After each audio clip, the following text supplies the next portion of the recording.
ಇದರಲ್ಲಿ ಪ್ರಿಂಟ್ಔಟು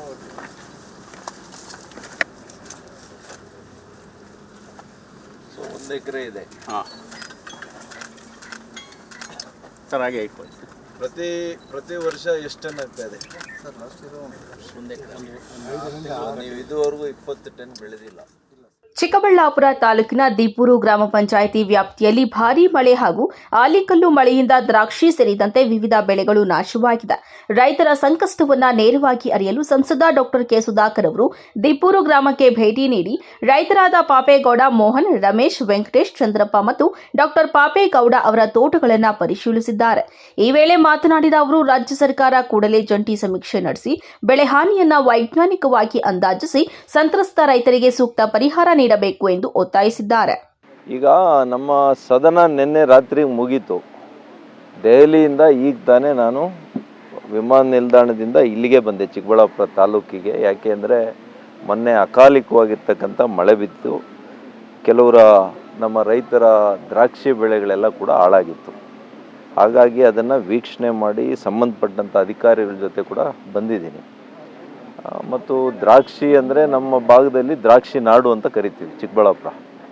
ಇವತ್ತು ನಾಸಿಕ್ಕು, ಸಾಂಗ್ಲಿ ಬಿಟ್ಟರೆ ಬಹುಶಃ ದೇಶದಲ್ಲೇ ಚಿಕ್ಕಬಳ್ಳಾಪುರ ತಾಲೂಕಿನಲ್ಲಿ ಅತಿ ಹೆಚ್ಚು ದ್ರಾಕ್ಷಿ, ನಮ್ಮ ರಾಜ್ಯದಲ್ಲಿ ಬಿಜಾಪುರ, ಇವೆರಡೂ ಭಾಗದಲ್ಲಿ ನಾವು ದ್ರಾಕ್ಷಿ ನಾಡು ಅಂತಲೇ ಇದು ಖ್ಯಾತಿಯನ್ನು ಗಳಿಸಿದೆ.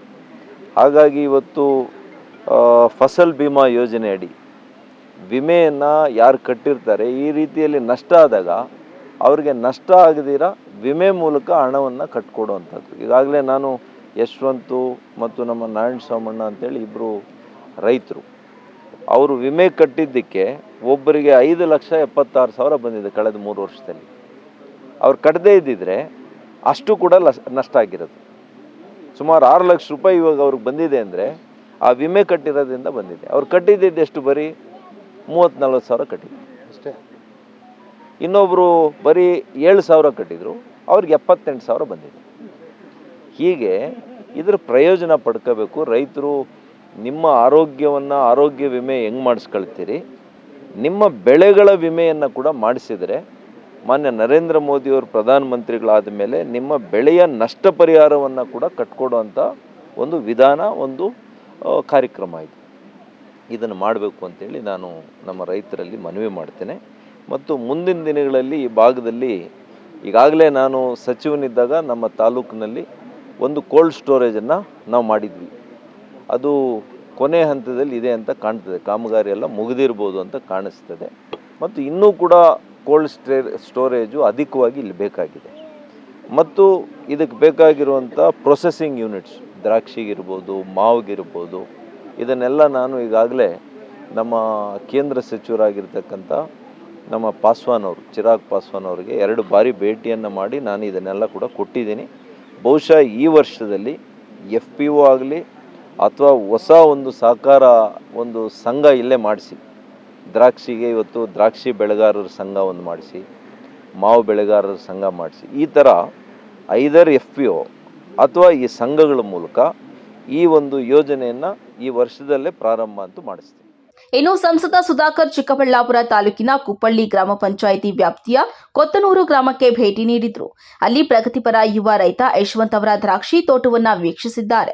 ಸಾಂಪ್ರದಾಯಿಕ ಕೃಷಿಯ ಜೊತೆಗೆ ಆಧುನಿಕ ತಂತ್ರಜ್ಞಾನವನ್ನು ಅಳವಡಿಸಿಕೊಂಡು ಯಶವಂತ್ ಅವರು ಬೆಳೆದಿರುವ ದ್ರಾಕ್ಷಿ ಬೆಳೆ ಮಾದರಿಯಾಗಿದ್ದು ಯುವಕರಿಗೆ ಪ್ರೇರಣೆಯಾಗುತ್ತದೆ.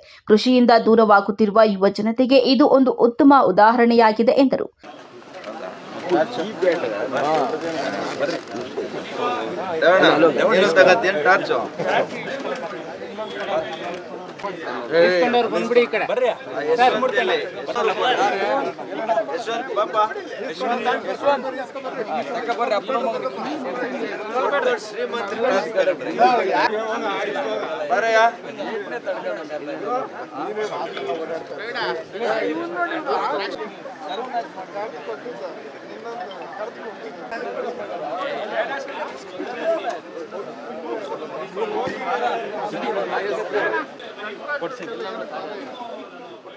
ಒಟ್ನಲ್ಲಿ ಪ್ರಕೃತಿ ವೈಪರೀತ್ಯದಿಂದ ಸಂಕಷ್ಟದಲ್ಲಿ ಇರುವ ರೈತರಿಗೆ ಸರ್ಕಾರ ತಕ್ಷಣ ನೆರವು ನೀಡಬೇಕೆಂಬ ಆಗ್ರಹ ಹೆಚ್ಚಾಗಿದೆ.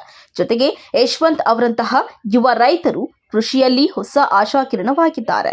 ಕ್ಯಾಮರಾ ಪರ್ಸನ್ ಪ್ರವೀಣ್ ಜೊತೆ ಕಳವಾರ ಅರುಣ್, MMTV ನ್ಯೂಸ್, ಚಿಕ್ಕಬಳ್ಳಾಪುರ.